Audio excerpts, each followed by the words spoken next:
In this video, I'm going to show you how to do this really cool rounded edged effect in Photoshop while maintaining color and editability. All right, we're going to start completely from scratch, so I'm going to create a new document at 2000 by 1000 pixels. All right, so we're going to type out our word gnarly right here in Photoshop. And I'm going to center this by making sure that my type layer is selected, and I'm going to hit Command or Control A, and that's going to select everything. And we're going to align horizontal centers and align vertical centers. And just to be on the safe side, you want to make sure that your paragraph is aligned center. All right, the first thing we need to do is convert this to a smart object. So we're going to right click on our text layer and go right here to convert to smart object. And now we're going to go up here to filter, blur, and Gaussian blur. And I'm going to use a blur of about 10 pixels, but you can always come back and edit this later. And now we need to add an adjustment layer. So we're going to go down here to our adjustment layers and click on threshold. And as you can see, we've already got that nice rounded and really edgy effect here. You can play with the settings to increase it or decrease it, just get it exactly the way you want it. And for this next part to work, you need to make sure that you do have a white background. So you can either have the default background that you have right here,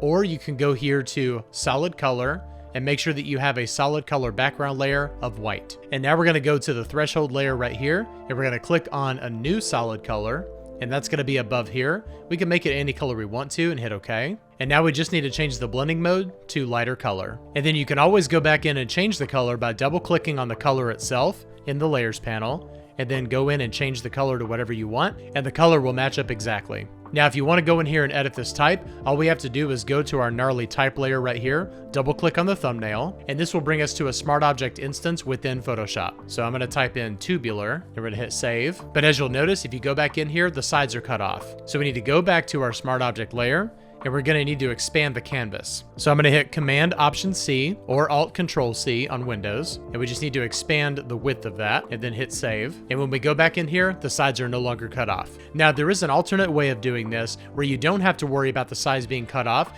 and that's starting the type in Illustrator and then bringing it into Photoshop. So I'll go ahead and show you how to do that, but first I'm going to hide this type layer. And now here I am in Illustrator, and I'm going to type in gnarly, and I'm going to hit copy, and we're going to bring this into Photoshop and paste it as a smart object. We can expand the size to whatever we want. And now, still with our original type layer hidden, I'm going to hold down Option or Alt, and I'm going to click and drag on this little circle right here, and we're just going to bring this up to this layer. So it applies that Gaussian blur effect that we had on our previous layer, but this time the smart object is editable within Illustrator instead of Photoshop. So it's not going to maintain that original bounding box that we had in Photoshop. So now we can delete our original layer, and now we can double click on this smart object thumbnail. It'll take us directly into Illustrator, where we can directly edit our type.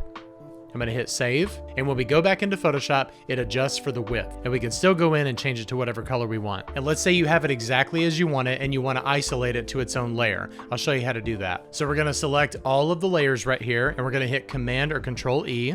That's going to merge all the layers together. And now with our background layer selected, we're going to go up here to select, color range, and we're going to make sure that shadows are selected.